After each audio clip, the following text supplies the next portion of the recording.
Thanks for joining me on Jamaicans.com for another Shelf Life. As always, like the page, drop a comment in the section below, and share this with your friends.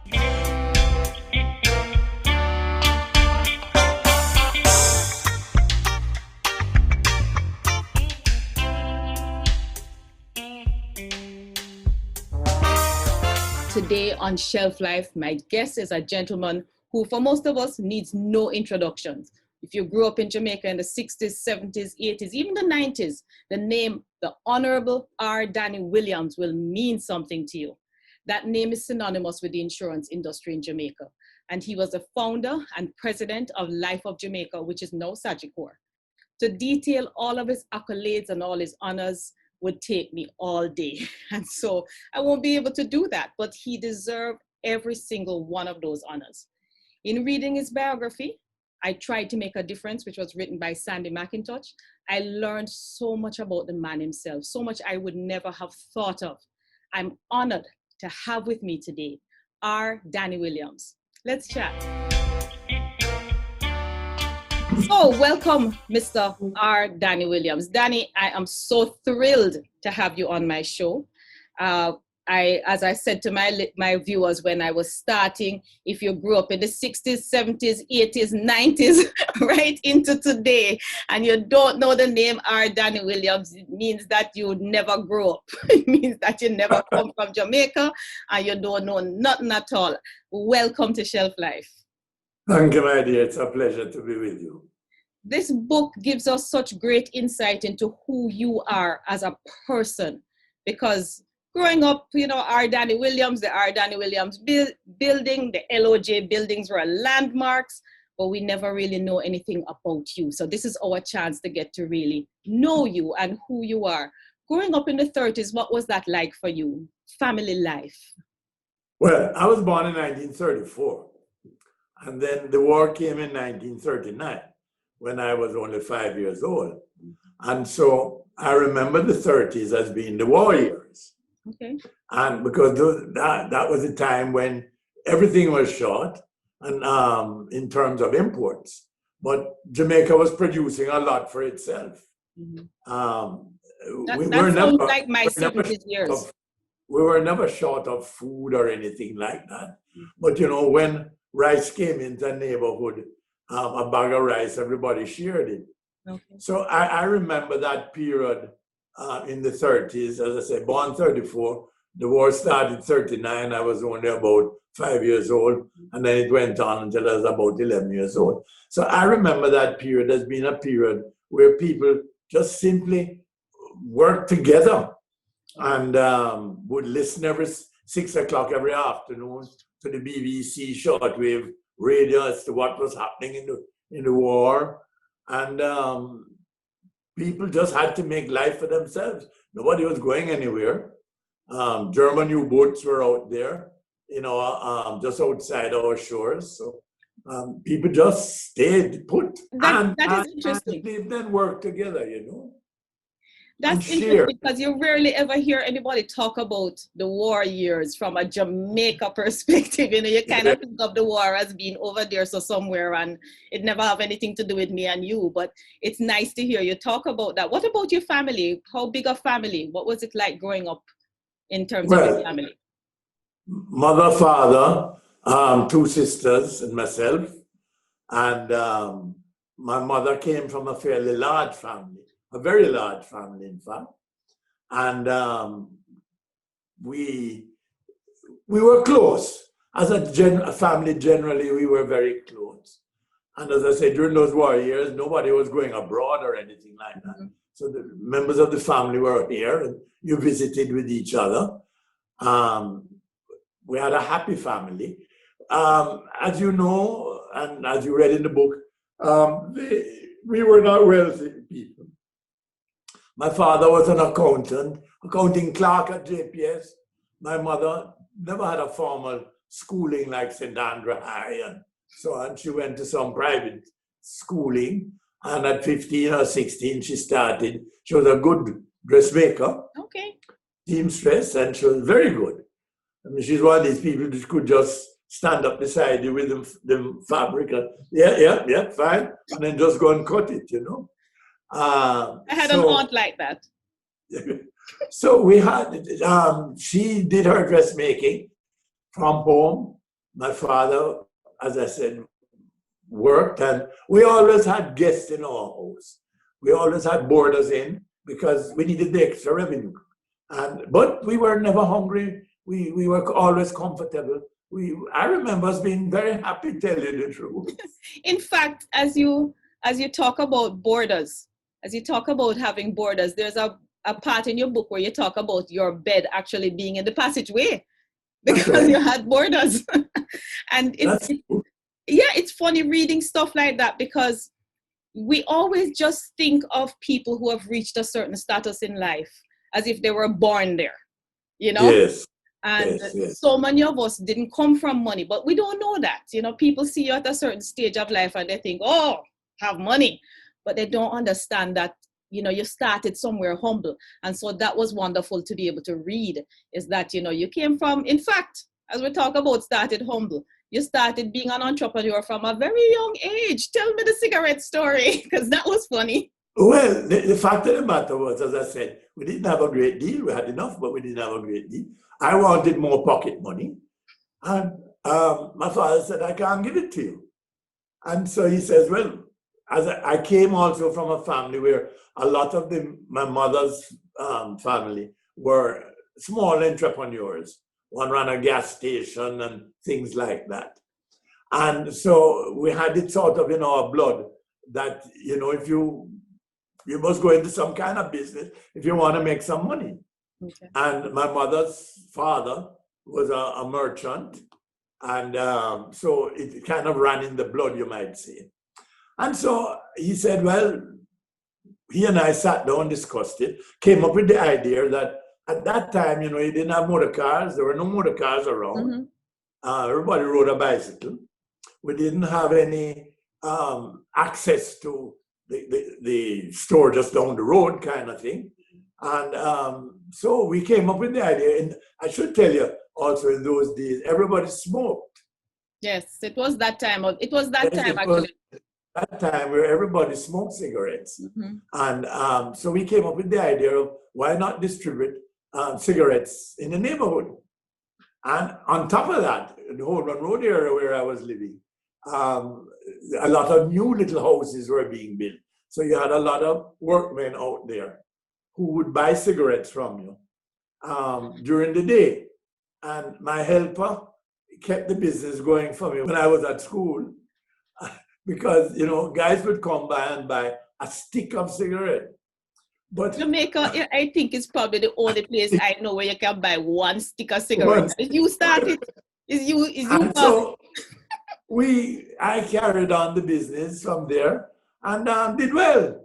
I used to distribute cigarettes to those who lived in the homes around, mm-hmm. Twice a week, Wednesdays and Saturdays. Took my bicycle and rode around. And end of the month, I would go and collect. My father had financed the business, you know, with a couple of cartons of cigarettes. And that was my capital. Business. But I will tell you this, I saved £100 out of that, which was a lot of money in those days, out of my cigarette distribution business. That's a whole heap of money back then, you know. So yes, let us put that in terms that the young people today can understand. So £100 back then would be like having what? About $100,000 today? US. Wow. No, see? No, £100 then was... I'm just thinking in terms of what it would buy today, you know? Yeah, probably probably about $100,000 worth of groceries and appliances and stuff. That was a lot of money because I'm from the pounds, pence and shilling and pence era. And I can remember, you know, threepence patty, threepence cocoa bread and sixpence drink. And he a penny to go to shop to buy sweetie. So we're talking about a whole heap of money back then. So you've been an entrepreneur from long time. I think once you mentioned, you know, that a patty was a threepence, 3 pence. It was 3 out of 12 pence in a shilling. Yes. And there were 20 shillings in a pound. Mm-hmm. And to have £100, it gives you a relevance that way. Yeah, you can multiply it by patty. You know, when I was raising my kids, I used to equate things to chicken, you know. Am I going to buy that or not? No, that can buy one chicken. And that is 5 dinners. So no, I'm not buying it because I need the 5 dinners. So yes, I get it. We equate it to patty.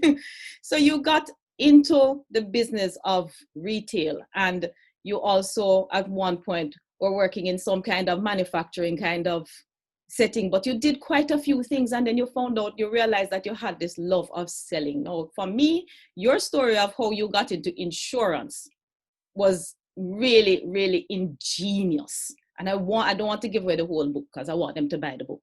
But I want you to share that story of how you actually got into insurance when you really should not have been selling insurance. Well, actually, from I was about 16, my brother-in-law, my sister who had gotten married, and my brother-in-law lived with us. Because again, it was a period of time where, you know, you couldn't afford to go out and rent an apartment for yourself. So they lived at home with us. He was in the life insurance business selling, and he'd bring the books home. And I started reading the books that he brought home. Well, as I said, I came from a family of people who were always involved in selling.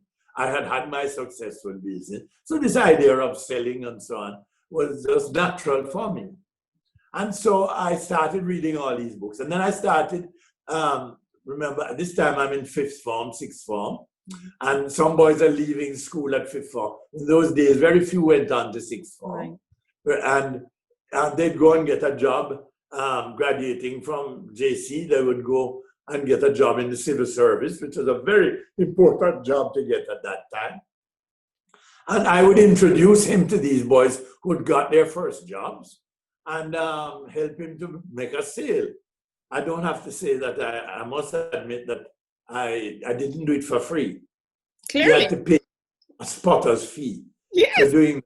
So I became even more interested because, you know, as I said, I never had a lot of money, so I knew that I had to do things to make extra money in order to do what I wanted to do. And so that was how I became interested in the business. And then when I left school, finally at age 18, stick a pin for me, Danny. And you went to JC, was it? Yes. Okay, of course. He says that like there's no other school. You realize that? Well, to me, there is no other school. Boy, Mr. JC College, yes. Okay, go ahead. Keep going. Yes, so when I did leave school, I got a job with my friend Desmond Mayor's father, Gerald Mayor, in the accounting firm. That didn't last 2 months because I used to drop asleep. I just couldn't take the boredom of boring. And then I had another opportunity to work at Caymanas Estates. They were establishing an anhydrous alcohol plant, which was a substitute for gasoline. And again, I had quite a drama there, and eventually. But the truth of the matter was that even during that period of time, because I used to work shifts, night shifts and so on, I would come into town during the day and do some work along with my brother-in-law. And so I maintained that contact throughout that period.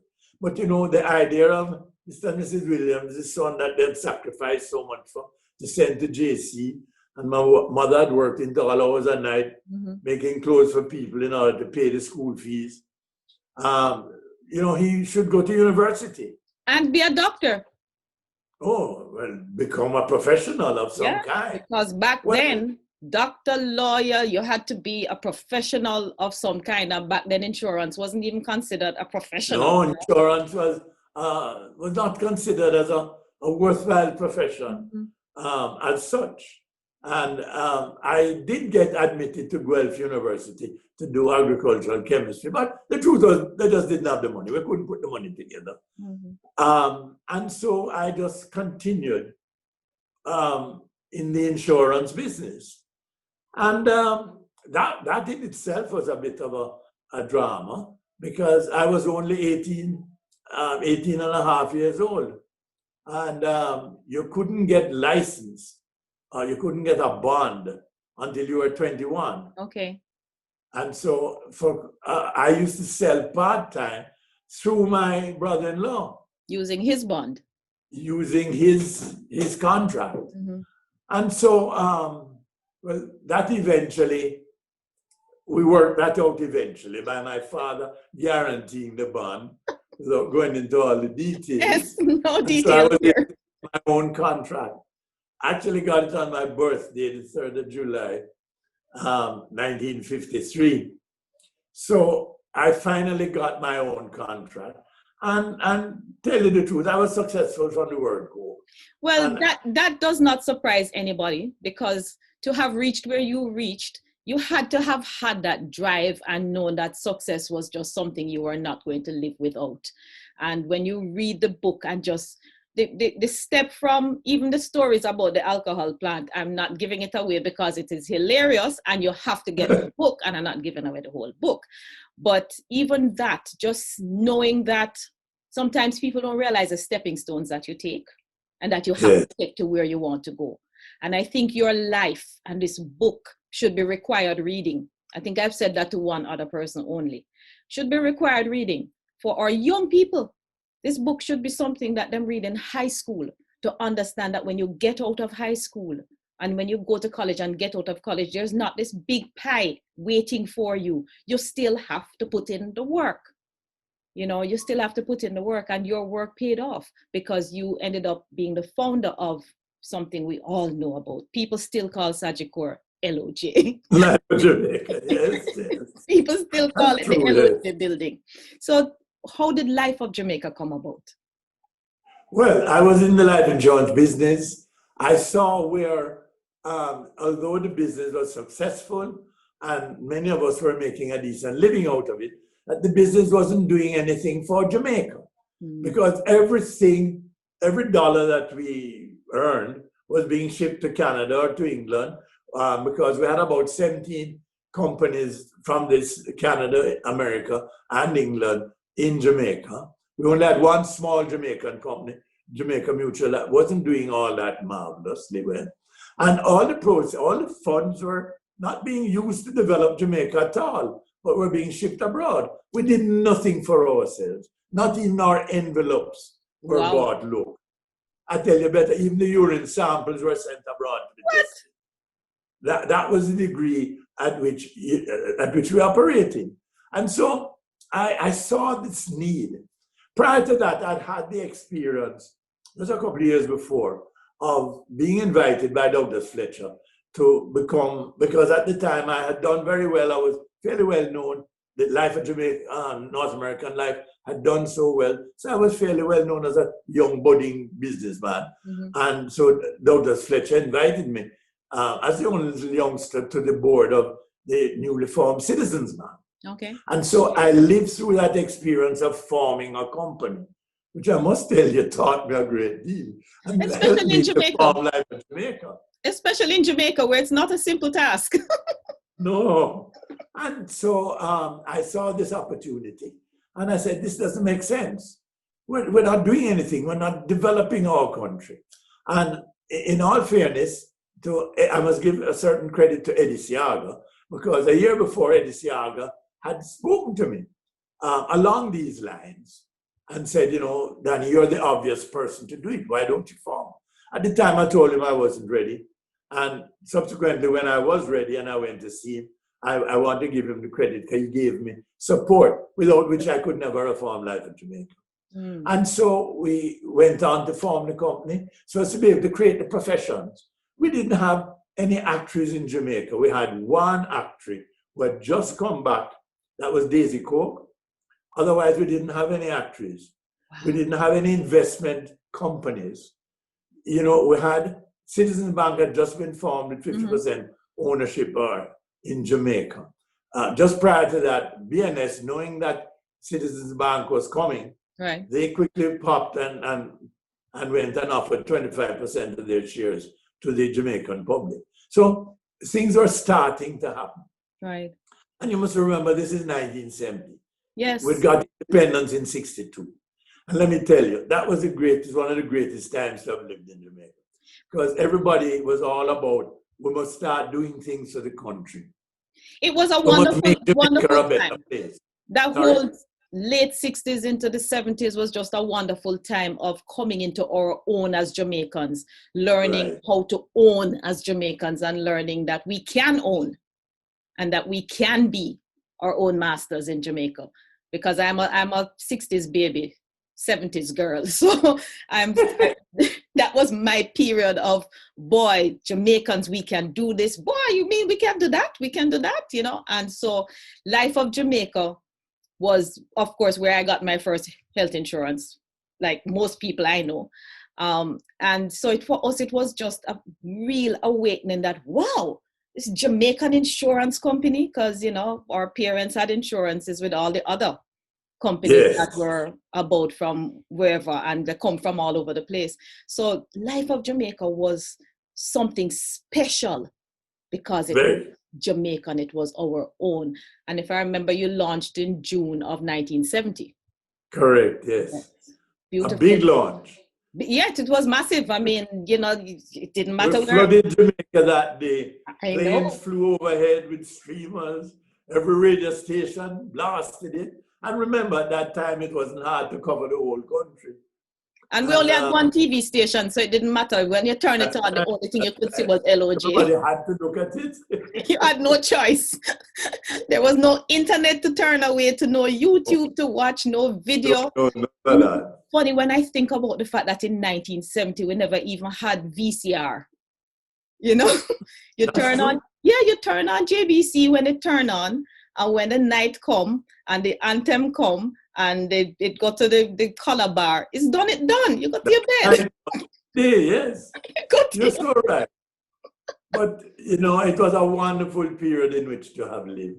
And I'm so happy that I was fortunate enough to have lived through that particular period, and to have had the opportunity to have formed Life of Jamaica, because Life of Jamaica has meant a lot to Jamaica. Yes, it has. You know, it is as a result of Life of Jamaica that the other insurance, some Oliver Jones and the others, formed local companies. It was as a result of Life of Jamaica and Island Life and so on, taking over the foreign companies. Yes. We bought out all of them. Yes. We were able to acquire all of them. And so it became a truly local industry. It was a wonderful time, and what you did and all the others who followed was just an amazing thing. But before we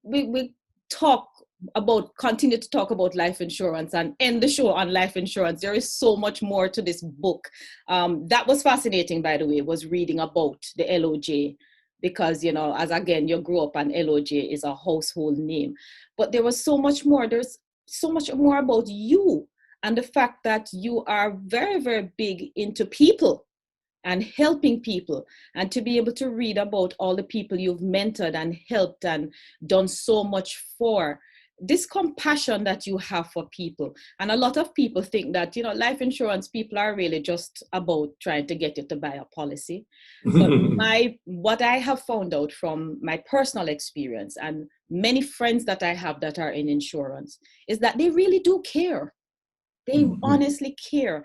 And I think you were able to pass that on to the people who worked with you. Has that culture of caring continued? Because you're the chairman of the board for Sagicor now, correct? No, not anymore. Not anymore. But did that culture pass down? No. So they're putting me on the shelf now. Well, this is shelf life, so it's a perfect place for you. But that culture of honestly caring, has that culture passed down even though you are no longer actively involved? In Sagicor? I mean, for example, Sagicor has a foundation. I'm actually chairman of that foundation. Oh, okay. And we give, we invest a lot in education and health. And we've just given 50 scholarships. I mean, just to give you an example. Right. Tertiary scholarships. We invest 1% of the total net profit of the company in charitable things. But the truth of the matter is that I saw my parents live the kind of life where you're always helping those who were in need. Yes. We very often had to help our own relatives who were in need. Sometimes they had to come and live with us because that was necessary, as many Jamaican families have Mm-hmm. experienced. So my mother and father were very religious, not born again Christians, because Seventh-day Adventists and Roman Catholic, but they were always involved in the charitable affairs. Let me stick a pin right there, because I'm a Christian. I have issues with the whole idea of this not being born again and that not being born again. To me, Christians are Christians. But I tell you one thing, with a Catholic background, I grew up in the Catholic Church, and I have never seen any set of people, whatever other issues they may have, give as much as they. And that's, for me, that's where I learned compassion. That's where I learned to give. And so, yes, I agree with you that having that religious background, and my parents were like yours too. They gave away, my mother gave away everything. If I miss a dress, it's gone. She would look at me and say, I don't see you wear that dress for about 6 months now. Christine needed that dress. Go for my dress, gone. So that whole thing of giving is so very much a part of you from everything I've read in the book. Well, I was also exposed to the fact that my eldest sister was mongoloid or Down syndrome. Okay. And so I was exposed to handicapped people as well. So I had that experience. My father-in-law, Lister Muir, was chairman of the Jamaica Association to the Deaf. I offered my service to him when I was only about 20 years old, and I got involved. He died as a young man, and the Bishop Gibbs insisted that I take over the chairmanship of the Jamaica Association for the Deaf. But the truth of the matter was that throughout our life, we've always lived in that kind of situation where you shared. Yes. And as I say, from the war years, from family, that was just part of the way of life. And so I've always said that I must always be doing something. And as a result, I was involved in the Junior Chamber, Jamaica Association Desk, the Jamal program. Oh, that was that program. Interesting program. Yes, loved that program. I taught Jamal. Oh, you taught Jamal? Yeah, good. As a high school student, we taught Jamal. All of my children who were high school students at the time taught Jamal. That was a wonderful program. And a program that should come back. I had the privilege of working with Dr. Joyce Robinson, a fantastic woman.